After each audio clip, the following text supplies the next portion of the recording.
बार की बात है, यूपी के दो लड़के अपने परिवार वालों की प्रताड़ना के कारण घर छोड़कर भाग जाते हैं।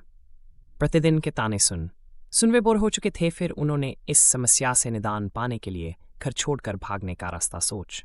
रात का समय था। वे रेलवे स्टेशन पर पहुंचे। वहां कोई नहीं था, केवल एक लड़का वहां बैठा जो खुद भी अपने घर वालों से तंग आकर अपना घर छोड़ भाग आया था। वह दोनों भी उसी के साथ जाकर बैठ गए। एक दूसरे से बातें करने के बाद उन्हें पता लगा कि वह लड़का भी अपना घर छोड़कर हरियाणा से भाग आया है। अब तीनों एक ही कश्ती पर सवार थे। घर से भाग तो आए थे, लेकिन किसी के पास रात गुजारने और खाना खाने के लिए पैसे नहीं थे। तीनों ने भूखे प्यासे कैसे ना कैसे रात गुजारी। सुबह होते ही वे खाने के लिए लोगों के घर घर जाकर मदद मांगने लगे, लेकिन हर कोई उन्हें यह कहकर भगा देता कि इतने हट्टे कट्टे हो फिर भी कमाकर नहीं खा सकते जो भिख मांगने आ गए। उन्होंने कई घरों के दरवाजे खटखटाए, लेकिन सभी का यही जवाब था। यूपी वाले लड़कों में से एक को आइडिया आया। उसने कहा, हमें कोई भी ऐसे खाना नहीं देगा, इसके लिए एक योजना बनानी होगी। बाकी दोनों ने पूछा, क्या योजना है? उसने कहा, हमें लोगों को राजी करने के लिए कोई उद्धरण बनाना होगा जिसकी अंतिम कड़ी एक दूसरे से मिलती हो।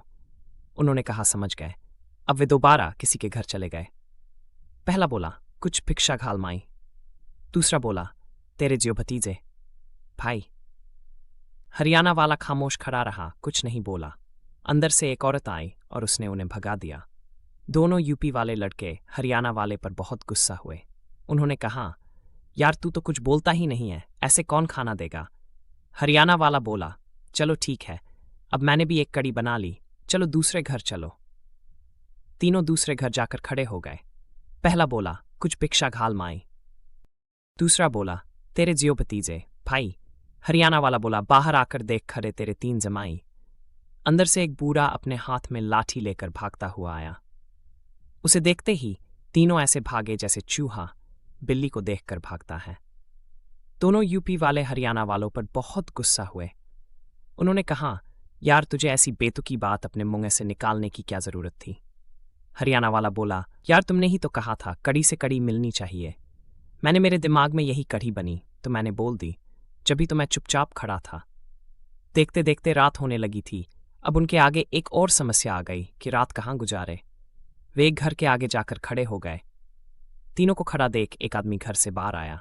आदमी, हाँ बोलो, क्या समस्या है? एक लड़का बोला, जी क्या हमें रात गुजारने के लिए आपके घर में जगह मिल सकती है? अब नहीं भाई, यह बहन बेटियों का सा। वे तीनों वहां से चले गए। दूसरे घर पर गए, वहां भी उनको यही जवाब मिला, यह बहन बेटियों का घर है। तीसरे घर गए, वहां भी उन्हें वही जवाब मिला, बहन बेटियों का घर है। अब वे दोनों यूपी वाले हरियाणा वाले पर दोबारा छिड़ गए और बोले, यार तू तो कुछ बोलता ही नहीं है, सारी मेहनत हम करें, रात तू गुजारे, तू भी तो किसी से मदद मांग।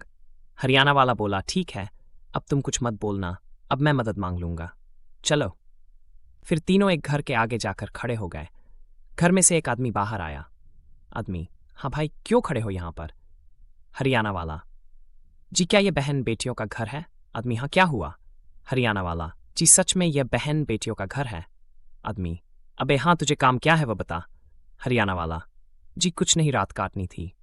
मालिक उनके पीछे ऐसे भागा मानो हाथ में आ गया तो जान से ही मार देगा। वे तीनों भागते भागते बहुत दूर पहुंच गए। अब दोनों यूपी वालों ने सोचा, भाई इस हरियाणा वाले से पीछा छुड़वा लो, सब ठीक हो जाएगा।